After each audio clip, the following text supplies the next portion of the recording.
operations of non-essential businesses and limiting gatherings to 5 people. For today's call, we have a number of our partner organizations on the line again. We also would like to talk about 2 new initiatives that we have started and underway at the City of Sault Ste. Marie with partner organizations as well. And just to touch base on those at the front end of the call, the first one we'd like to talk about is a business survey that we are launching in partnership with the Algoma Workforce Investment Corporation.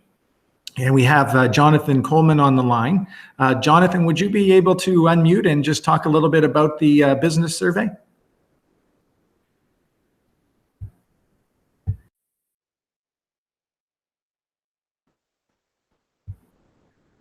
I know I saw Jonathan log in a little earlier. If you're on a phone, *6 to unmute.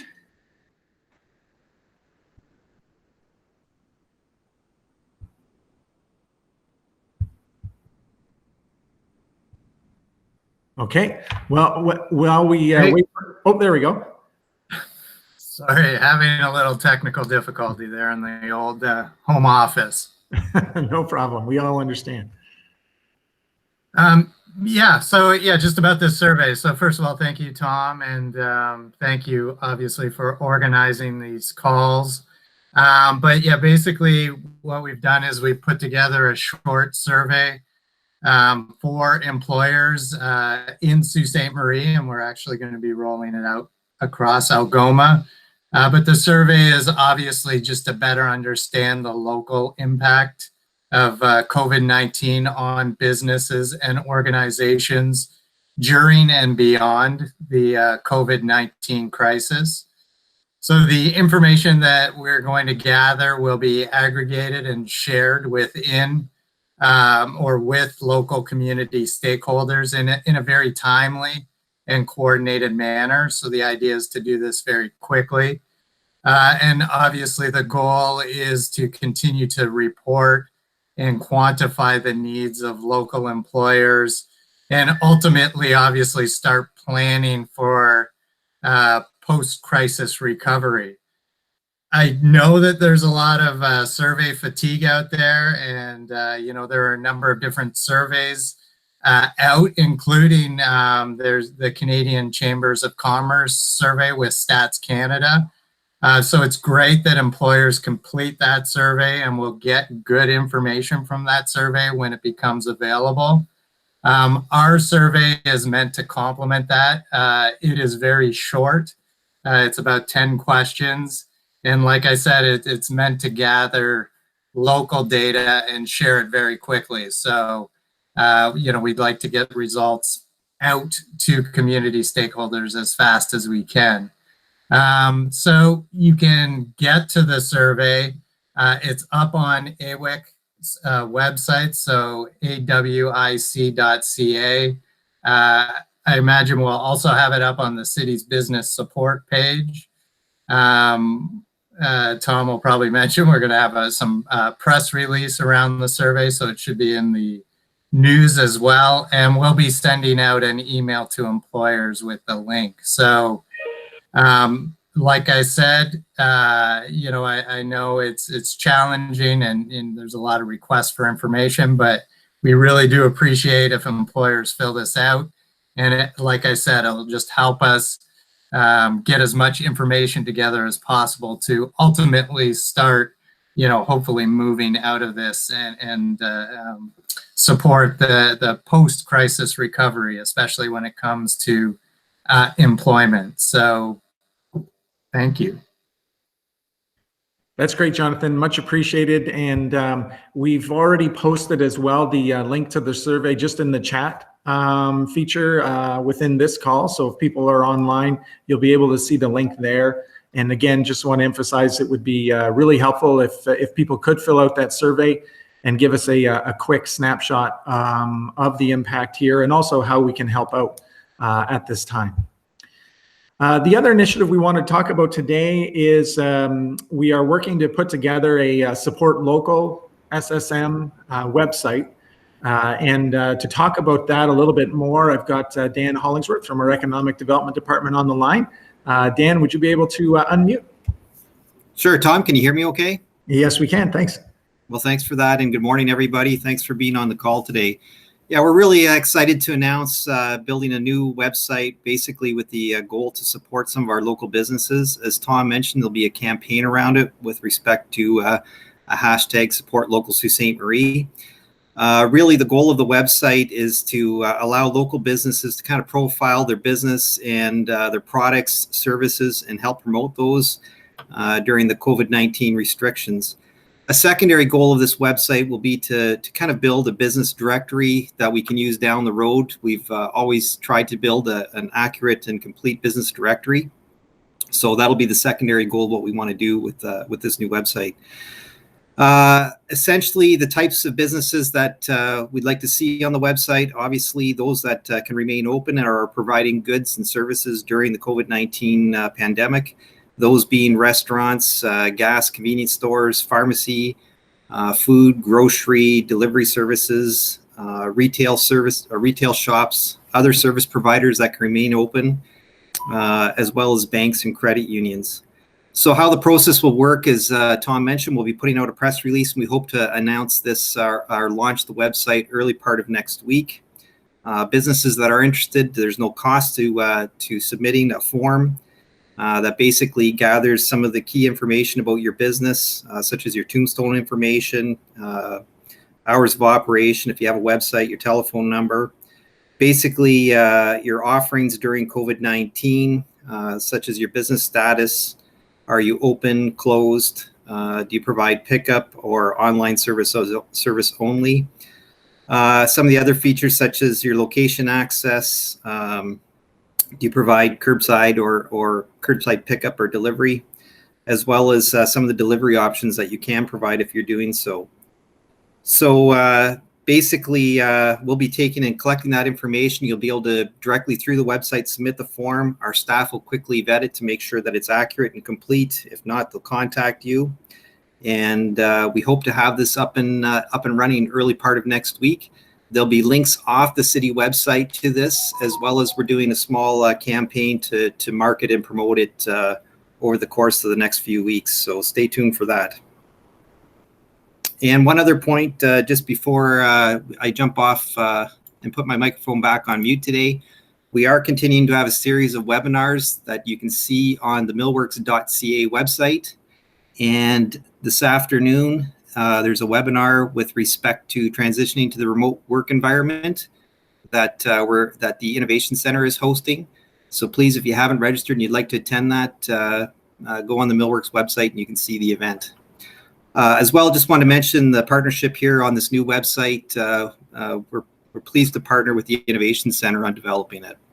So I think that's about it, Tom.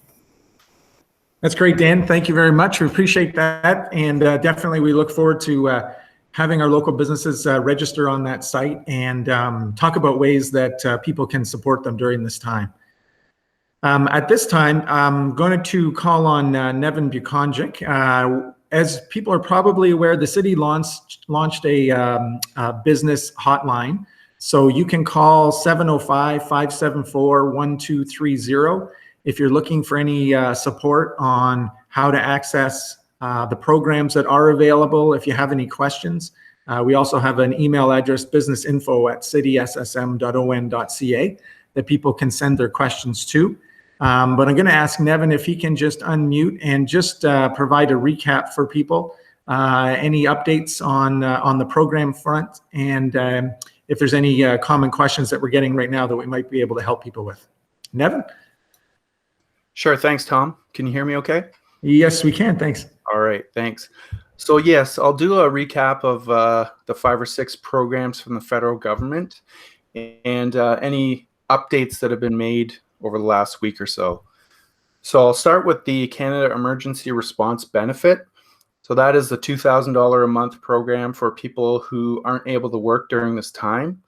And that does include entrepreneurs. There was an update yesterday. The government is now allowing people in the program to make up to $1,000 a month over and above the CERB. So people who still have their business open in some capacity, or they're still working a little bit during the month, they still do qualify for CERB. So that's great news. The government is also making the program available to seasonal workers who have exhausted their EI and aren't able to go back to work right now, as well as anybody whose EI who has their EI is their EI is exhausted recently will qualify for CERB. And the government is also working with the provinces to top up essential workers who are making less than $2,500 a month. So that's excellent news for anybody working in retail still, at grocery stores, in the healthcare field. So that's amazing news, and we're expecting updates on that soon. The Canada Emergency Business Account, that was the up to $40,000 loan, interest-free, through your bank. So that is now available. You can apply online typically through your bank or contact your bank. And to qualify for that, organizations needed to demonstrate that they paid between $50,000 and $1 million in payroll last year. And if the loan is paid off by December 31st, 2022, there's a forgiveness of 25%, so up to $10,000. The Canada Emergency Wage Subsidy for employers, that was the 75% wage subsidy program. The government has now lowered the qualification for March to a 15% decline from the original 30. So they recognize that things sort of rolled out in the end of the month and businesses may not have been fully impacted by the 30% decline. So they lowered that to 15% for March, but it's still a 30% decline for April and May to qualify. And that program provided up to 75% of the salary on the first $58,700, which could mean payments of up to $847 a week. When they announced that program a few weeks ago, they initially said it would be about 3 weeks before the portal was ready. I haven't heard otherwise, so we're expecting that to launch sometime next week. So look out for that. They also still have the temporary wage subsidy program, which was the original 10% wage subsidy. So that provided up to $1,375 per employee with a limit of $25,000 per employer. So when they launched that, there was a lot of sort of backlash saying that wasn't enough help, but they still have the program available. So anybody who doesn't qualify for the 75% subsidy, which is a rebate. So going back to the 75% subsidy, you actually pay the wages and pay your remittances to the government, and they reimburse you. With the 10% program, the temporary program, that is a reduced payroll remittance to the government. So what it actually does is allows you to keep cash on hand right now. So that would be calculated by you, the employer, and you would remit 10% less in income tax only. What they're saying is there's no need to apply for that program. It's automatic. You simply deduct the 10% remittance, but you need to keep records. At some point, the government will look to get proof of the calculations you've made. And also, both of those programs can be piggybacked. So what they're saying is go ahead and use the 10% wage subsidy if you'd like, and still apply for the 75% wage subsidy. At some point, they'll be reconciled, but that 10% wage subsidy would allow you to keep that 10% in your pocket right now, because there will be a delay of up to 3 weeks to get the rebate. Hope that wasn't confusing. Moving on to, the government has deferred any HST and duties on imports payments until June. So again, helping you with cash flow. And finally, one of the first programs that was announced, the Business Credit Availability Program, or BCAP, that was the lending program through Export Development Canada and the BDC. So I'll let Yannick or Lori let you know if there's any updates there. But that was for essentially existing clients or new clients, but there's quite a backload that I've heard about. But that was lending through BDC and EDC to support cash flow and other operations of the business. And then finally, the provincial government, they had provided the 5-month interest and penalty-free period for most provincially administered taxes. So again, allowing you to keep some of that cash flow on hand. And that's the update. Great, Nevin, thank you. And as people can see, it's definitely continues to be a fluid environment. There are new programs and new changes being made all the time. Our team is staying on top of those, and we're posting that information to the city website. The link has been posted in the chat section here today. And for those dialing in, the link on the city website is saultestmarie.ca/COVID-19 businesses. And you'll find an update on the programs on our website. At this time, I was just going to ask if Rory Ring is on the line. Rory, if you can unmute, I know there was updates from the chamber that you can provide. Yep. Hi, can you hear me? Yes, we can. Go ahead, Rory. Thanks. All right, great. Hope everybody's staying safe and staying sane in these challenging times. So just a couple of comments on the programming that Nevin has gone through. The changes that have been put forward have really come from the business community, and if you've seen those things evolve, it's really because you've been messaging, through the chambers, through any of your other affiliations and associations that you deal with, that what the government has been putting in place has had to evolve to meet many of the needs.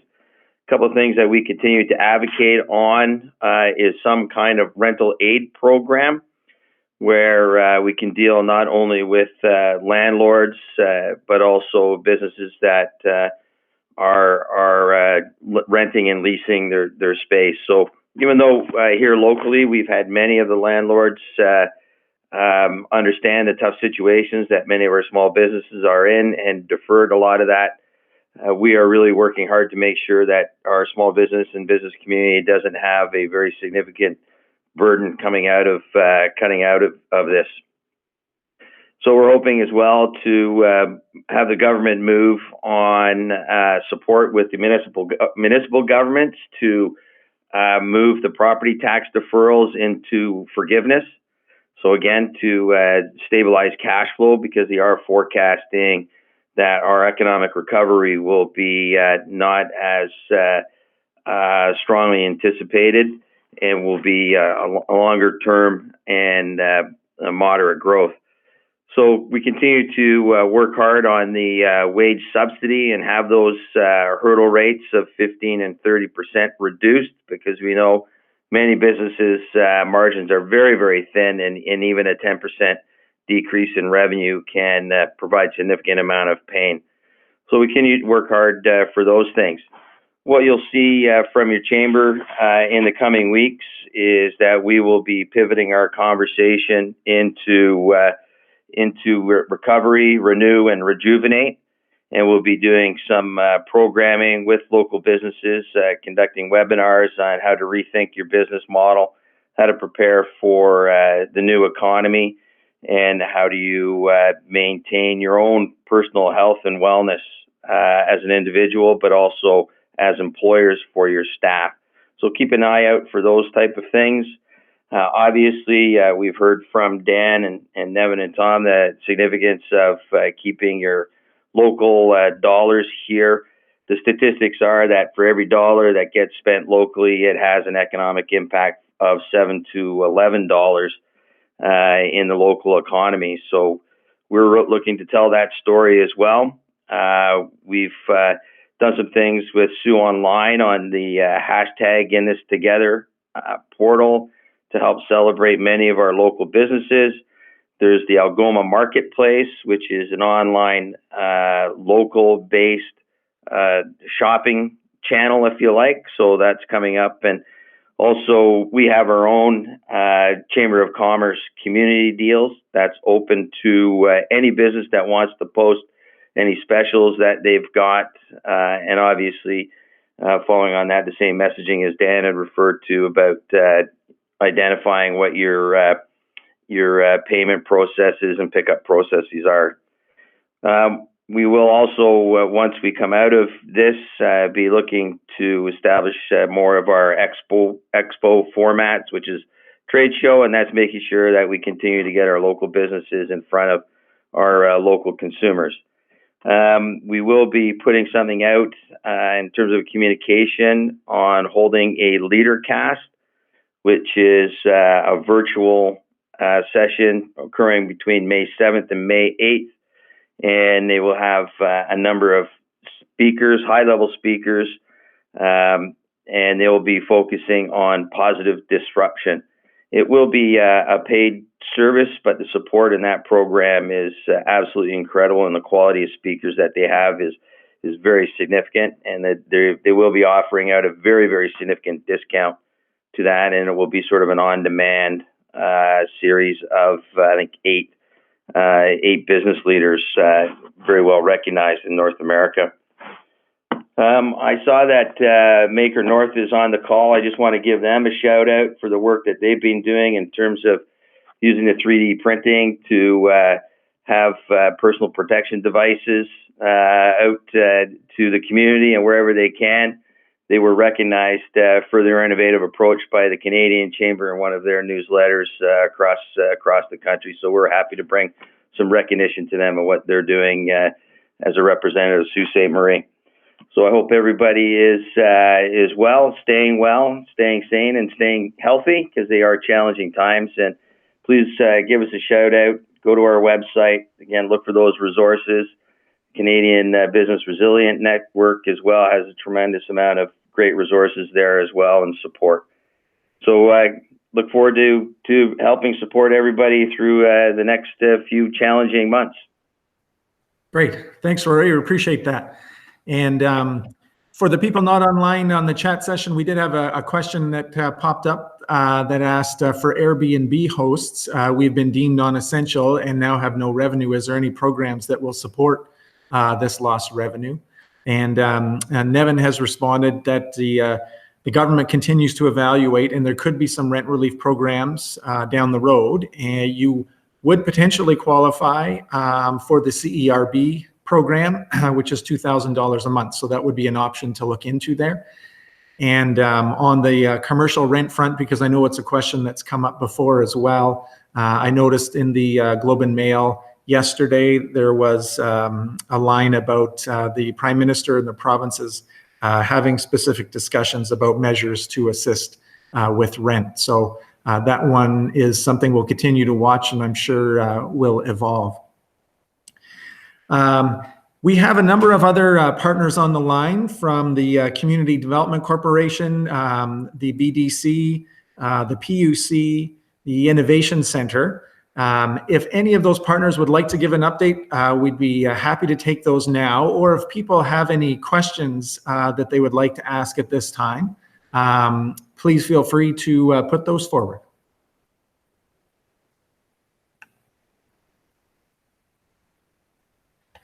We did have a question coming through. Is anyone advocating the government regarding unreasonable payroll requirements for applying for the emergency business loan? $50,000 minimum payroll is not small business, especially for small business owners that are not in a position to pay themselves a wage yet, or a business that doesn't rely significantly on full-time employees. Sad when you have to spend 90% of the CERB you receive to pay your landlord rent so you don't get your equipment seized and locked out. Certainly that ties into the conversation we're just having about the commercial rent and programs that may be coming out to help address that.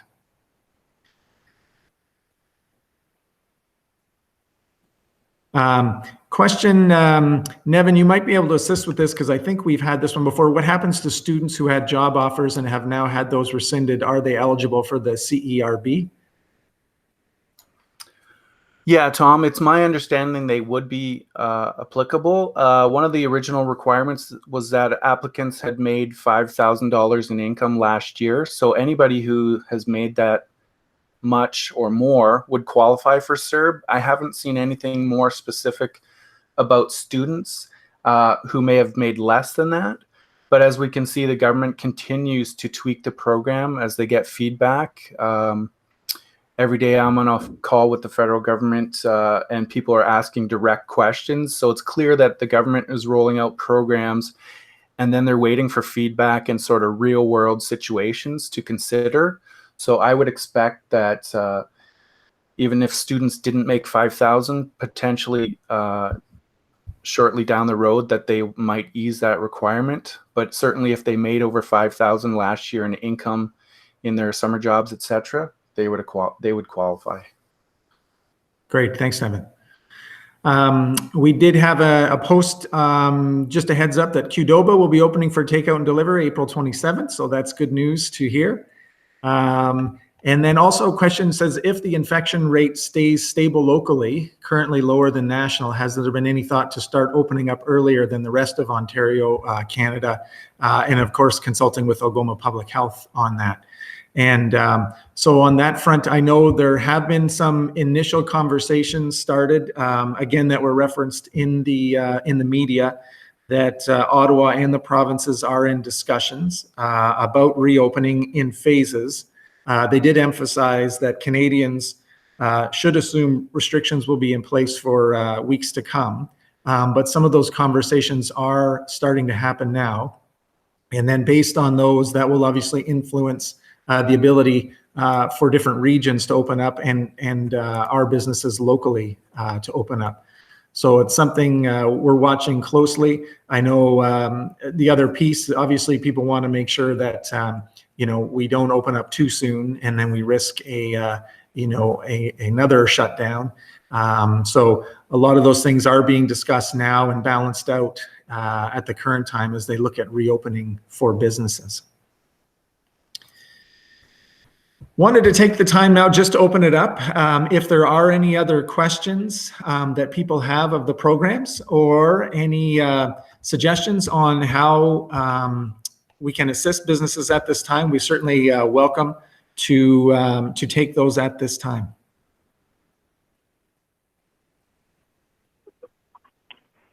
Hi, just wondering, in regards to the $5,000 that you had to have made last year for CERB to qualify for income, we're assuming that that's net income, correct?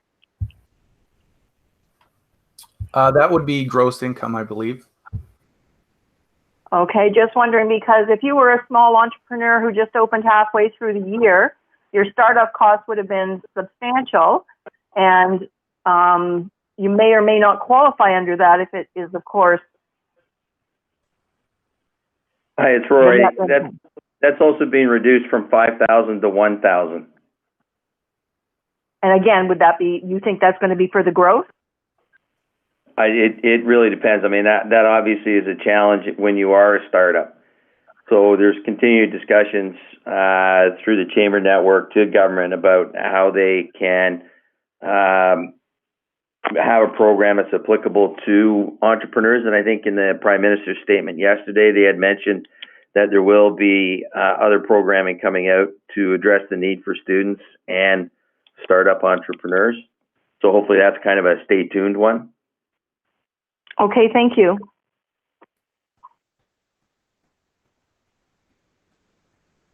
And I know that on the last call, Lori Nacarado-Sarlo from the BDC mentioned that a good starting point is to go with your existing financial institution, have some conversations with them about the program offerings they have and the ability they have to extend credit and defer payments. As well, we had mentioned on the last call that the Community Development Corporation here in Sault Ste. Marie does have a loan program that they can provide for businesses. And that's a zero interest loan for up to 6 months for qualifying businesses.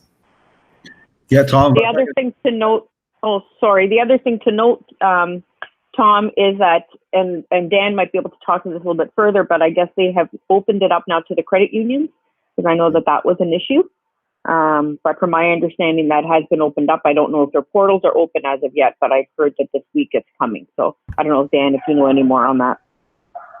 I think you're right about that, Lori. I was informed of that, and I have to get off the call. But you're right, Tom, that We are doing those loans with 0% interest and zero payments for 6 months. So we've anticipated the recovery along the lines of going all the way back to John Kuhlman's comments about as we come out of this situation, this economic situation. So yeah, that the deal we will offer our clients is up to 50,000, can be done fairly quickly by myself and in office. And then from the months 7 through 24, we'll charge 3% or whatever the Bank of Canada prime is, and then a market rate after that. So and then right at the moment, all of our clients are having zero payments and zero interest, but also some people are taking us up. So these calls, the message is getting through. So again, thanks for having these calls, Tom. We have some existing clients that are taking advantage of that, and some new clients are coming in. The CDC targets small and micro enterprises. So just a reminder that is there, and we'll do our marketing as well. But these calls have been effective. So thanks for that.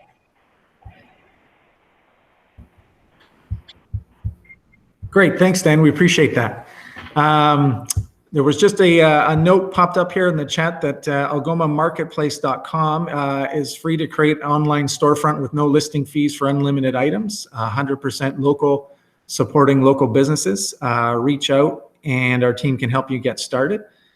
So that's something for people to check out, and we can let people know about that on the website as well. Were there any other questions that people had at this time? Tom, it's John Fabrero here. Thanks for doing this again. Just a heads up for the group, it wasn't mentioned in this call.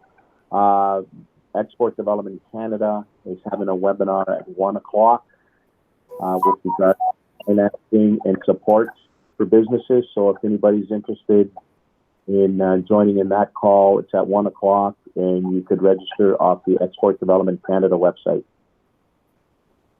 Great. Thanks, John, for that.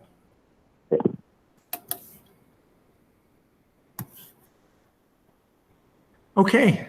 Well, thanks everyone again. Just wanted to remind everyone that the business hotline number is 705-574-1230, or you can email us at businessinfo@cityssm.on.ca. A reminder to please fill out that local business survey that will be launched today. It's up on the websites now, and you can fill in that survey, and that'll be a great help to us as we look at the local impacts here. And then also watch for the launch of this Support Local SSM website and the ability to fill in information there about how local residents can support your businesses during this time. I did want to again thank Village Media for providing this platform for us to use for these calls. And certainly we are, through the hotlines, we're open to assist our businesses wherever we can. And final reminder, as always, really important that everyone stay the course here and continue to isolate so that we can come out of this, hopefully sooner rather than later, and emerge so that we can return to some form of normalcy in the near future. Tom, can you hear me? Yes, we can. Go ahead. I just wanted to say something before we're done. I'm Amanda. I'm the owner of Strong Minds. Just a little background, just in case if people don't know who I am. I'm a huge mental health and addictions advocate. We use fitness-based therapy as the first line of treatment in people's recovery. We also have created a lot of programs throughout the community and have been affiliated with AFS, Batchewana Health Center, Batchewana Learning Center, Indian Friendship Center, and Garden River. I just wanted to let the community know that I'm going to be starting some support groups. I know that this is a really hard time for the average person, but if you throw in a mental health concern, this could be really detrimental to their health. And I'm noticing that there's not a lot of support in regards to people really needing it at this time. So I'm going to be providing some support groups, and this can really range, if you're having a bad day, if you're struggling, if you're in recovery, anxiety, depression, postpartum, if you're pregnant, if you've just had a baby. if you're, dealing with cancer treatment. So I just wanted to give you guys a little bit of a heads up that will be happening. I'm going to try to start this next week. I'm not sure if I'm going to be using Zoom or Meet, but I'm going to be doing a little bit more research on what the best method would be. So I just wanted to kind of give everyone in the group a little heads up. And if you know anyone who would really benefit from this, please let them know that I'm here for them. They can reach out to me with my phone number or an email, and we could do this on a one-to-one basis or in a group setting. Well, thanks, Amanda. We appreciate that. And that's definitely a really important service that you're providing in our community, and a really critical thing at this time for people to watch and maintain their mental health. So we appreciate that. Thank you.